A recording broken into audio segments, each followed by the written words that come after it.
సాధారణంగా వాడుకుని వదిలేయడానికి కరివేపాకును ఉదాహరణగా వాడుతూ ఉంటాం. కరివేపాకులా వాడుకుని వదిలేశారంటూ బాధపడుతూ ఉంటారు. కానీ అదే కరివేపాకు ఆహారాన్ని రుచిగా మారుస్తుంది. ఆపై ఎన్నో ఔషధ గుణాలు సైతం కలిగి ఉంది. అయితే పెద్దల ఉద్దేశం కూడా అంతే. చూడ్డానికి చిన్నపాటి ఆకు, కానీ దాని ప్రయోజనాలు ఎన్నో ఉన్నాయి. దానిని తేలిక ఆకుగా తీసుకుంటారన్నది వారి వాదన. కానీ అదే కరివేపాకు ఏపీ రైతులకు కోట్లు తెచ్చిపెడుతోంది. కోట్ల రూపాయల టర్నోవర్కు కారణమవుతోంది. విదేశాలకు సైతం ఏపీ నుంచి కరివేపాకుకు ఎగుమతి అవుతోంది. ఆ కథ ఏంటో తెలుసుకుందాం. ఏపీ నుంచి కరివేపాకు ద్వారా 100 కోట్ల రూపాయల వ్యాపారం జరుగుతుండడం విశేషం. సాధారణంగా ఇంటి ప్రాంగణంలో, ఇంటి పరిసరాల్లో కరివేపాకు చెట్లు సాగు చేస్తూ ఉంటారు.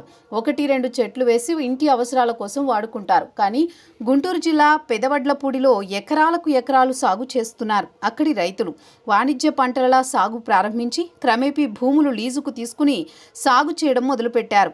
ఎంతలా అంటే ఇతర జిల్లాల్లో సైతం ఆ సాగును విస్తరించడం ప్రారంభించారు. అనంతపురం జిల్లా తాడిపత్రి, పెద్దపప్పూరులో భారీ విస్తీర్ణంలో సాగవుతోంది కరివేపాకు.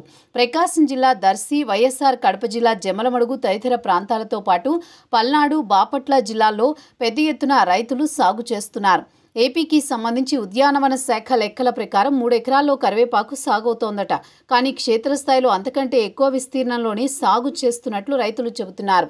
ఏడాది పొడవునా కరివేపాకు ఉత్పత్తి అవుతుంది. అయితే ఒక్కో సమయంలో ఒక్కో డిమాండ్ ఉంటుంది. నవంబర్ నుంచి ఫిబ్రవరి వరకు కరివేపాకు మెట్రిక్ టన్నుకు గరిష్టంగా 30,000 నుంచి 40,000 ధర పలుకుతుంది. మిగిలిన సమయాల్లో మాత్రం 10,000 నుంచి 30,000 మధ్య వరకు ఉంటుంది.